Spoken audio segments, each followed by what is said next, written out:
ప్రియమైన దేవుడి బిడ్డలారా, నా ఆధ్యాత్మిక కుటుంబ సభ్యులారా, దేవుడి యొక్క పరిశుద్ధమైన వాక్యానికి మిమ్మల్ని అందరినీ మరొక్కసారి ప్రేమతో ఆహ్వానిస్తూ, అయితే పరిశుద్ధమైన గ్రంథములో ఎన్నో పరమ రహస్యాలు దాగి ఉన్నాయి.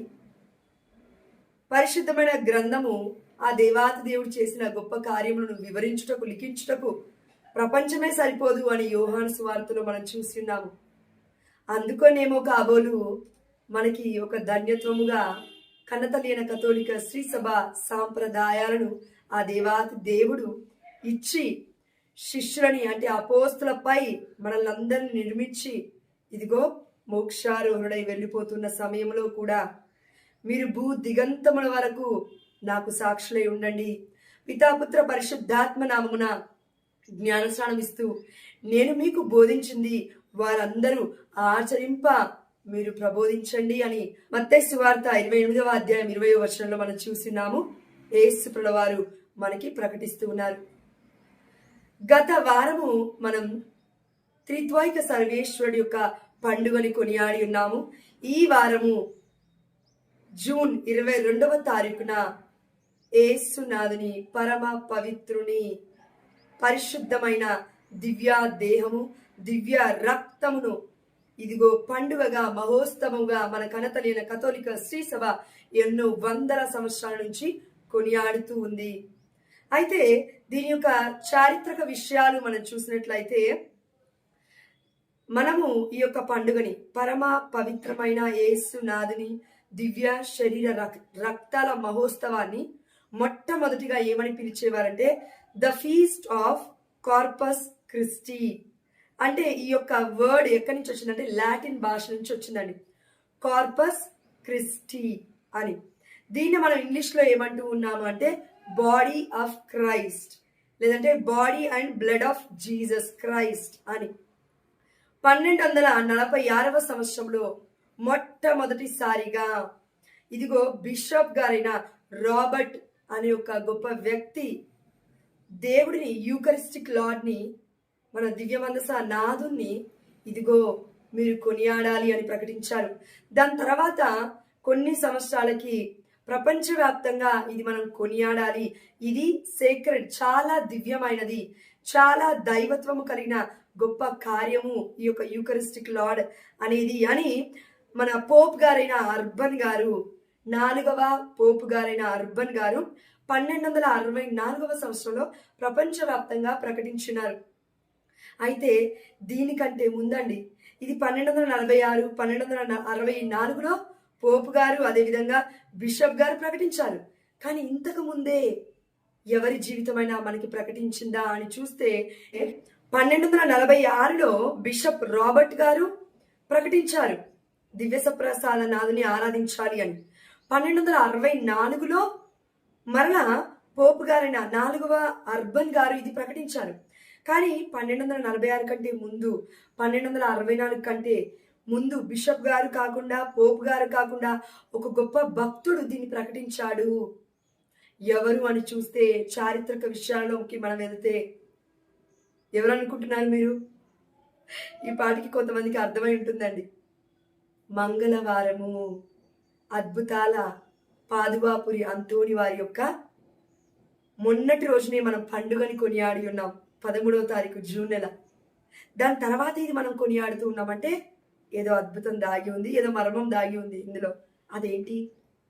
ఇవన్నీ జరగక ముందే 1227వ సంవత్సరంలో దివ్య సప్రసాద నాథుని అద్భుతము ఆ దేవాది దేవుడు ఇదిగో ఎక్స్పోజ్ చేయడం ద్వారా దివ్య సప్రసాద నాథుని బయటికి తీసుకొచ్చి ఆ యొక్క ప్రదక్షిణలో చేస్తూ ఉన్న సమయంలో అద్భుతాల పునీత అంతోని వారు, ఒక వితండవాది వచ్చి అంటూ ఉన్నాడు, దీని ద్వారా ఏ అద్భుతాలు జరగవు, మోసం చేస్తున్నావు నువ్వు ప్రజల్ని అని ధిక్కరిస్తూ మాట్లాడాడు, దేవుని దూషిస్తూ మాట్లాడాడు.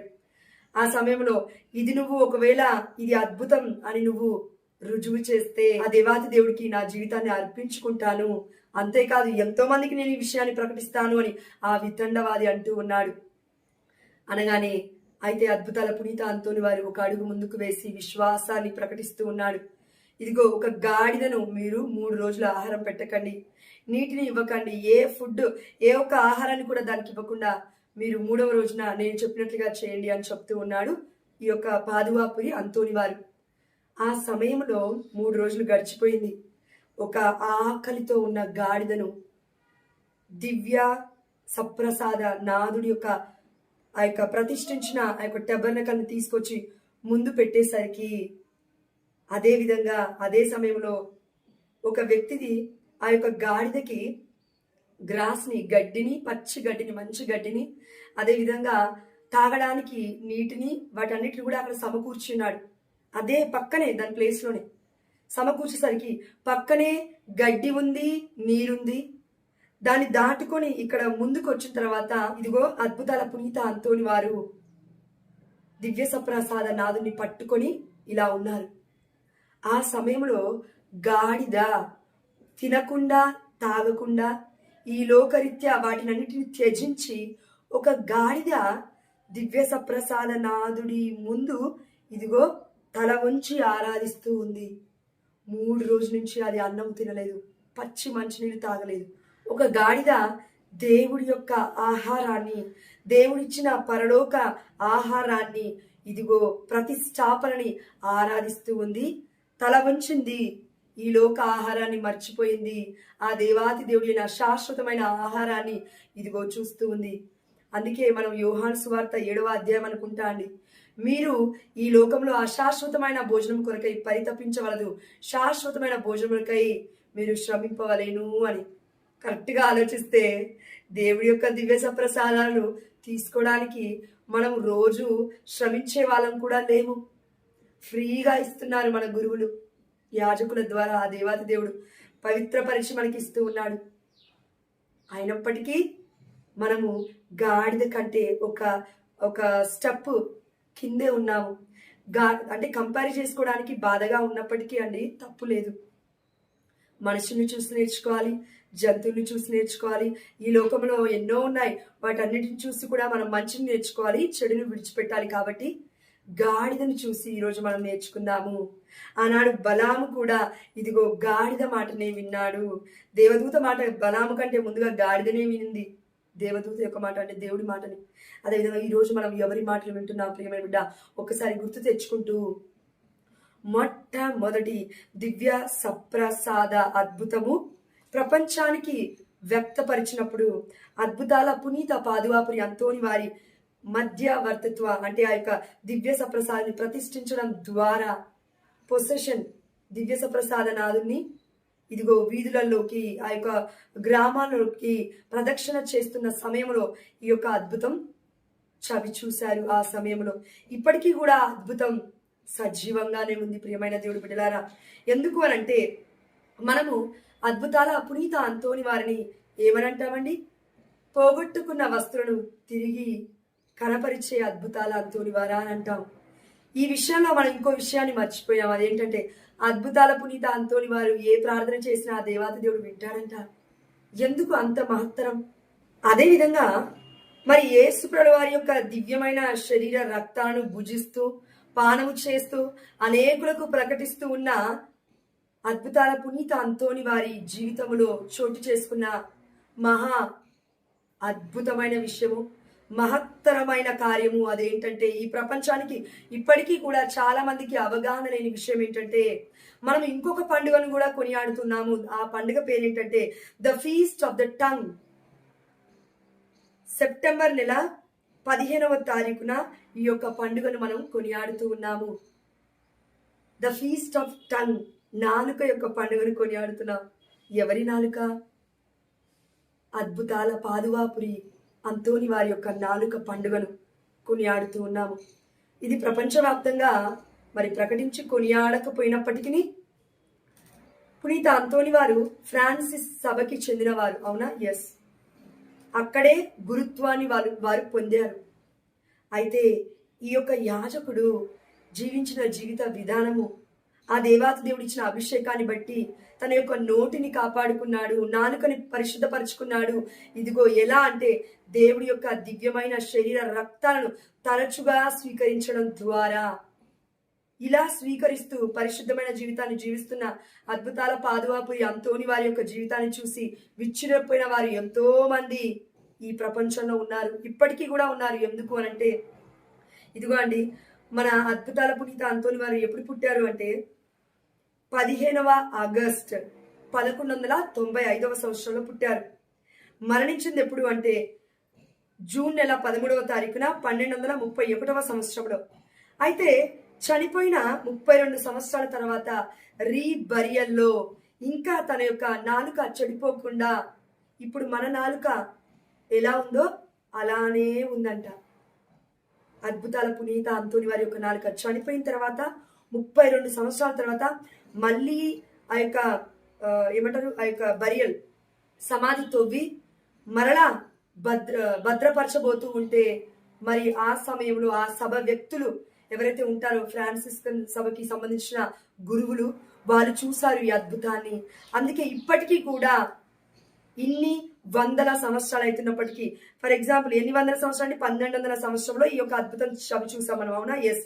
ఇప్పుడు 2000 సంవత్సరాలు అంటే 800 సంవత్సరాల నుండి పాదువాపురి అంతోని వారి యొక్క నాలుక సజీవంగా కనబడుతూ ఉంది మనకి. ఒక జీవిస్తున్న వ్యక్తి యొక్క నాలుక వలె కనబడుతూ ఉంది. అందుకే ఇప్పుడు వారు భద్రపరిచినారు ఇన్ని సంవత్సరాల నుండి. కాబట్టి ప్రియమైన దేవుడి బిడ్డలారా, దేవుడి యొక్క దివ్యమైన శరీర రక్తాలను భుజించి పానము చేస్తే నాలుక ఇంత పవిత్రంగా తయారవుతుందా? మరి మన యొక్క శరీరములో అతి సూక్ష్మమైనది, అతి చిన్నదైన నాలుక, ఈ నాలుకకి చాలా శక్తి ఉంది. అందుకే ఆ దేవాతి దేవుడి యొక్క వాక్యం సెలవిస్తుంది, సామెతల గ్రంథం 18వ అధ్యాయం 21వ వచనంలో, జీవము మరణము కూడా నీ నాలుక ఆధీనములో ఉన్నవి. నీవు దాన్ని ఎలా ఉపయోగించుకుంటావో దాని ఫలితాన్నే నీవు బడుస్తావు అని, అంటే దాని యొక్క ఫలితాన్ని నీవు చూస్తావు అని అర్థము. అంటే ఈరోజు జీవపు కలిగిన మాటలు నువ్వు మాట్లాడుతున్నావా, లేదంటే శాపపు మాటలు నువ్వు మాట్లాడుతున్నావా? దేవుడి యొక్క దివ్యమైన శరీర రక్తాన్ని భుజిస్తూ ఉన్నావు, పానం చేస్తూ ఉన్నావు. ఈ నోటితో నువ్వు శుభవచనములు పలకాలి మరియ తల్లి వలె, లేదంటే పునీతుల వలె ప్రార్థన చేయగలగాలి, లేదంటే కేవలం సాధారణమైన వ్యక్తిగా అయ్యా నా వల్ల కావట్లేదని దేవుని అర్థించగలగాలి. కానీ ఈ నోటితోనే నువ్వు శుభవచనములు కాకుండా శాపవచనములు పలుకుతూ ఉన్నావు. ఇదిగో అనేకులను ధిక్కరిస్తూ ఉన్నావు, ఆ దేవాతి దేవుని దూషిస్తూ ఉన్నావు, ఇదిగో ప్రశ్నిస్తూ ఉన్నావు. నువ్వు ఉంటే నాకు ఈ శ్రమలు ఎందుకు అని దేవుని ప్రేమతో కాకుండా ఇదిగో ఒక భారం పెట్టి రుద్దుతూ ఉన్నావు. ఆ దేవాతి దేవుణ్ణే ఇదిగో నువ్వు దూషిస్తూ ఉన్నావు. అయితే ఆ దేవాతి దేవుడు అంటున్నాడు, అమ్మా నీలో జీవం పోతూ ఉంది, నన్ను పొందుకో అంటున్నాడు. ఎక్కడుంది ఈ వాక్యము? ఇదిగో యోహాను సువార్త 6వ అధ్యాయం 48వ వచనంలో, జీవాహారమును నేనే, నన్ను పొందుకున్నవాడు నిత్యము జీవిస్తాడు. ఆమేన్, హల్లెలూయా. ఎవరైతే నా శరీరమును భుజించి ఎవరైతే నా రక్తమును పానము చేసి ఉంటారో వారు ఎల్లవేళలా జీవిస్తారు. అదేవిధంగా నిత్య జీవితంలో వారు అడుగు పెడతారు. వాడిని నేను అంతిమ దినమున లేపుదును అని వాక్యము సెలవిస్తుందండి. యోహాను సువార్త 6వ అధ్యాయము 54వ వచనం చూడండి. నా శరీరమును భుజించి నా రక్తమును పానము చేయువాడు నిత్య జీవము పొందును, నేను వానిని అంతిమ దినమున లేపుదును. ఆమేన్, హల్లెలూయా. 56వ వచనం, నా శరీరమును భుజించి నా రక్తమును పానము చేయువాడు నా యందును నేను వాని యందును ఉందుము. ఆమేన్, హల్లెలూయా. దేవుడు చాలా క్లియర్గా స్పష్టంగా చెప్తున్నాడు, ఏ డౌట్ లేదు ఇందులో. పరిశుద్ధమైన వాక్యం చెప్తుంది కాబట్టి, ఎవరైతే నా శరీరమును భుజించి నా రక్తమును పానం చేస్తారో వారు నా యందు నేను వారి యందు ఉంటాము. అయితే నేను వాడిని ఇదిగో అంతిమ దినమున లేపుదును, అంటే నిత్య జీవితాన్ని నేను ఇస్తాను అని ఆ దేవాతి దేవుడే మనకి ప్రమాణం చేస్తున్నాడు. కానీ మనము ఆ దేవుడిచ్చిన ప్రజ్ఞలను అంటే ఆజ్ఞలను మనం మరి ఆచరిస్తున్నామా లేదా అని చూడాలి. ఏమిచ్చాడు దేవుడు ఆజ్ఞని? మత్తయి సువార్తలో చూసాము, మనం సువార్తలలో చూసాము. ఇదిగో ఇది ఈ రొట్టె నా శరీరము, దీన్ని మీరు భుజించండి. అదేవిధంగా పాత్రని అందుకొని ద్రాక్ష రసమును అందుకొని, ఇది నా రక్తము, దీనిని మీరు పానము చేయండి, దీనిని నా జ్ఞాపకార్థము మీరు గైకొనండి. ఇది చేసిన వారు నిత్య జీవితాన్ని పొందుకుంటారు, ఎందుకంటే జీవాహారమును నేనే అని ఆ దేవాది దేవుడు చెప్తున్నాడు కదా. అదేవిధంగా ఇది నా జ్ఞాపకార్థము చేయండి, ఇది నా జ్ఞాపకార్థము చేయండి, ఇది నా జ్ఞాపకార్థము చేయండి అని సువార్తలలో, అదేవిధంగా ఇదిగో మన యొక్క లేఖనాలలో కూడా పౌలు గారి ద్వారా కూడా దేవుడు మాట్లాడుతూ ఉన్నాడు. దేవుడి యొక్క రక్త శరీరమును పుంజుకుంటున్నాము, తీసుకుంటున్నాము కాబట్టి క్రీస్తు నాలో ఉన్నాడు. అదేవిధంగా ఇదిగో నాలో ఉన్నవాడు ఈ లోకంలో ఉన్నవాడి కంటే గొప్పవాడు. అదేవిధంగా ఇక నేను జీవించట్లేదు, క్రీస్తే నాలో జీవిస్తున్నాడు. ఈ వాక్యాలన్నీ ఏంటండి? నిజంగా క్రీస్తు నీలోకి నాలోకి వచ్చి జీవిస్తున్నాడు. ఆధ్యాత్మికంగా ఎక్కడో జరగట్లేదు, అది బయట. ఇమ్మానుయేలు అనగా దేవుడు మనతో ఉన్నాడు. కానీ యేసుప్రభుల వారు మత్తయి సువార్తలో 1వ అధ్యాయంలో ఈ వాక్యం చెప్తూ ఉన్నారు పరిశుద్ధమైన గ్రంథంలో. కానీ ఈ చివరి అధ్యాయంలోకి వచ్చేసరికి ఇది నా శరీరము, ఇది నా రక్తము, నేను మీలో నివసిస్తాను, మీరు నాలో ఉంటారు. అయితే యోహాను సువార్త 10వ అధ్యాయం 5వ వచనం ఇలా సెలవిస్తుంది, నేను ద్రాక్షావళిని, మీరు నా రెమ్మలు. అంటే ద్రాక్ష రసము చెట్టు అండి దేవుడు చెప్పేది ఇక్కడ. ద్రాక్ష పండ్లు ద్రాక్ష చెట్ల నుంచే కదా వచ్చేది. ఎస్, ఇదిగో నేను ద్రాక్షావళిని, మీరు నా రెమ్మలు. ఎవడు నా యందు ఉంటాడో, ఎవడి యందు నేను ఉంటాను, వాడు అధికముగా ఫలించును. ఆమేన్ హల్లెలూయా. నేను లేక మీరు ఏమీ చేయజాలరు. ఆమేన్ హల్లెలూయా. దేవుడి యొక్క వాక్యము సెలవిస్తుంది స్పష్టంగా, సుస్పష్టంగా ఆ దేవాది దేవుడు రూఢీకరిస్తున్నాడు. ఈ రోజు మనందరికీ చెప్తూ ఉన్నాడు, నా దివ్యమైన శరీర రక్తాల విందుకి వచ్చిన మీరు అందరూ కూడా ధన్యులే అని. ఎక్కడుంది? మత్తయి సువార్త 22వ అధ్యాయంలో ఇదిగో పెండ్లి విందుకు పిలవండి అని. అందుకే మత్తయి సువార్త 22వ అధ్యాయము 14వ వచనంలో ఈ వాక్యం మనం చూస్తూ ఉన్నాము. పిలువబడిన వారు అనేకులు, కానీ ఎన్నుకోబడ్డ వారు కొందరే. అందరినీ దేవుడు పిలుస్తున్నాడు దేవుడి యొక్క రక్త శరీరాలను యోగ్యముగా భుజించి పానము చేయమని. కానీ కొంతమంది మాత్రమే ఎన్నుకోబడ్డవారు. అంటే నిజంగా క్రీస్తే ఉన్నాడు ఇందులో, నిజంగా యేసే ఉన్నాడు ఇందులో అని బిడ్డలు విశ్వాసంతో లోకొన్న వారే అద్భుతమైన రీతిలో వారి యొక్క జీవితంలో కష్టాలు, శ్రమలు, బాధలు ఉన్నప్పటికీ అన్నిటిని తట్టుకొని జీవించగలుగుతూ ఉన్నారు. ఎవరిని ధిక్కరించకుండా, దేవుని దూషించకుండా, మనుషులను కూడా మభ్య పెట్టకుండా, బాధ పెట్టకుండా దేవుడి యొక్క ప్రేమను పంచుతూ బ్రతుకుతున్న మన యొక్క క్రైస్తవ బిడ్డలు ఎంతో మంది ఈనాడు లేకపోలేరు ప్రియమైన బిడ్డ. అందుకే మన కన్నతల్లి కథోలిక శ్రీ సభలో పునీతులందరూ 10,000 మంది కంటే ఎక్కువగా ఉన్నారు. వారందరూ చేసిన అతి గొప్పమైన అమూల్యమైన ఆ యొక్క గొప్ప కార్యం ఏంటి అని అంటే దేవుడి యొక్క దివ్య శరీర రక్తాలను వారు గాయకొన్నారు. అపోస్తుల కార్యంలో కూడా మనం చూసామండి, 6వ అధ్యాయంలో అనుకుంటాను, వారు రొట్టె విరుచుటయందు, రోజు వారు రొట్టె విరుచుటయందు, అపోస్తుల బోధయందు, ఇదిగో వారు రోజు కలుసుకొనుచు ఆనందముగా భుజిస్తూ పానము చేస్తూ ఉన్నారు అని. అపోస్తలత్వం బోధయందు, ఇది మనం మర్చిపోద్దు. కాబట్టి దయచేసి ప్రియమైన దేవుడు బిడ్డలారా, ఆ కాలము అంటే యేసుప్రభుల వారు చనిపోయిన నెక్స్ట్ ఆ శతాబ్దం నుండి, మొదటి సెంచరీ నుండి ఇప్పటి వరకు కూడా మన కన్నతల్లి కథోలిక శ్రీ సభ చారిత్రక ఆధారాలు ఎన్నో మన కోసం దాచిపెట్టబడి ఉన్నాయి. అవన్నీ మనం తిరిగేయాలి, చదవాలి. అందుకనే కాటెకిజం ఆఫ్ ది క్యాథలిక్ చర్చ్, కన్నతల్లి కథోలిక శ్రీ సభ మనకు అందించిన ఎన్నో సుబోధనలు కూడా మనకి తెలియజేస్తూ ఉన్నాయి. యేసునాథుని దివ్యమైన శరీర రక్తాలు భుజించాలి, అయోగ్యకరంగా కాదు, యోగ్యకరంగా. ఎందుకంటే అందులో real presence of Jesus Christ ఉన్నాడు, దేవుడు నిజంగా అందులో కొలువై ఉన్నాడు అనే సత్యాన్ని మన కన్నతల్లి కథోలిక శ్రీ సభ ప్రకటిస్తుంది.